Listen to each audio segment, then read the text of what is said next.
These are really the evidence-based ultrasound exams that have shown, in my experience, to really be the most useful. So these are the 5, and we're going to quickly go over some of the evidence-based benefits. So let's look at evaluation of abscess versus cellulitis. When we look at the data here, using ultrasound to differentiate soft tissue infections is really helpful to improve diagnostic accuracy.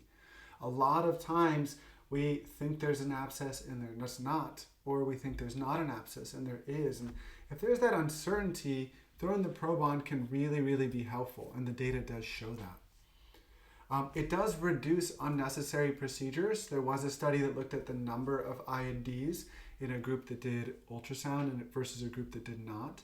And they found that when ultrasound was used, it reduced the rate of unnecessary or INDs that actually were not an abscess. So it can be really helpful here. And I prefer not to cut my patient and drain an abscess if there's not actually one there.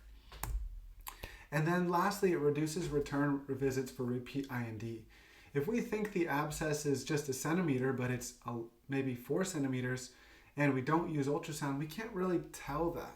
So ultrasound really allows us to see below the skin, use it to assess the success of our IND, and really know, have we gotten all that we need to get out of that abscess. So it can be really helpful to make sure that the procedure is complete and the patient doesn't have to get a repeat IND on a return visit. The next exam I want to talk about is ruling in an intrauterine pregnancy. This is a very common complaint we see in the emergency department. Early spotting in first trimester pregnancy, cramping, new pregnancy diagnosis, and we really just need to know if there's evidence of an intrauterine pregnancy and if there's signs of an ectopic or ruptured ectopic. We wait hours sometimes to get these ultrasounds, and sometimes even transvaginal ultrasounds that are not necessary, when all we really need to do is take a look and rule in a pregnancy.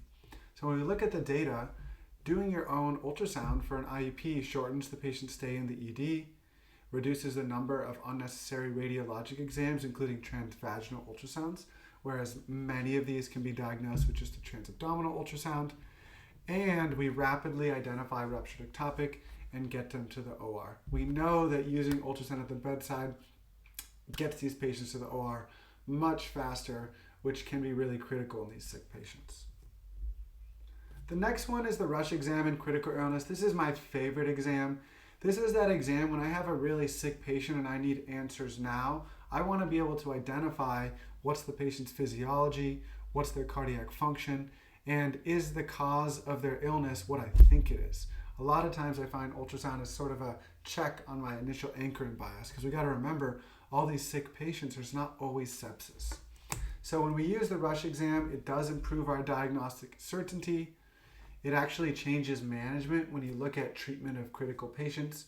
Oftentimes they'll switch from giving fluids to blood or fluid to vasopressors, or even doing procedures when they find out that the cause is something different. It does prevent anchoring bias. Again, I've mentioned this before, and I've sent out newsletters to our group that it's really not always sepsis, and doing an ultrasound can kind of help pull us away from going along with what we think it is or what we were told by the patient or EMS. So it can really help us there.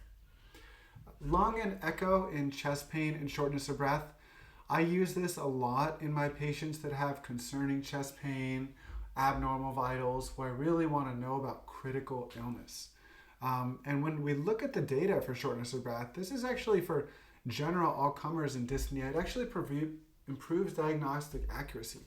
We get the diagnosis right a lot more when we use ultrasound versus when we use standard of care such as x-ray and labs. It also is better than chest x-ray in a lot of cases. Here in this example, pulmonary edema, it often is able to identify it when a chest x-ray is even read as negative. So I find that pretty interesting. It also is more accurate for evaluating the degree of pleural effusion. You might have a pleural effusion read as small on an x-ray. When you put the probe on, it's large. So we really get a lot more detail about the pathology going on in the chest. And then lastly, it gives us that rapid diagnosis of aortic dissection complications or large PE. Point-of-care ultrasound is really good at seeing things when you have a critical patient. We can see RV strain in a large PE. We can see an aortic root that's dilated or pericardial effusion in a type A aortic dissection involving the root. So it can be really powerful in these cases. And then lastly, I think this one we're all sort of familiar with, is ultrasound guidance is just better for procedures. It improves safety of central lines. We can use it for peripheral IVs to significantly reduce the need for central lines. At many of our sites, we use peripheral pressors through good ultrasound IVs, which can definitely make this central line unnecessary and reduce hospital infection sources. And then lastly, ultrasound can improve success of all of these procedures. It just adds value. Joint aspiration, IND, nerve blocks, thoras, paras, PTA drainage. Adding ultrasound can really help us guide our needle to where it needs to go, whether we're putting fluid in, pulling something out. It just really helps better understand exactly what's going on with the procedure in a dynamic way. So I think it really does perform well in this case.